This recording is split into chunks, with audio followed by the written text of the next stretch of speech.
तो फाइनली तूफान राजा का 4 भोजपुरी सॉन्ग का शूटिंग कंप्लीट कर लिया गया है। मैं आप लोग को इस वीडियो के माध्यम से बताएंगे कि कौन सा सॉन्ग किस चैनल पे आएगा और कब आएगा। मैं आप लोग को सारा डिटेल से इस वीडियो में आगे बताएंगे।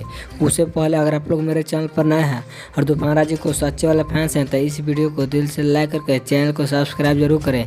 ताइए बिना समय लेते हुए इस वीडियो को स्टार्ट कर देते हैं।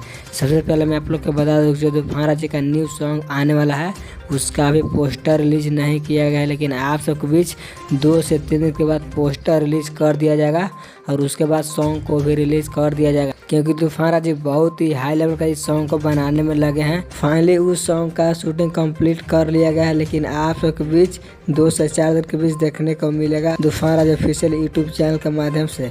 तो आप लोग को क्या लगता है कि तूफान राजा का इस सॉन्ग को बहुत जल्द आना चाहिए या नहीं आना चाहिए?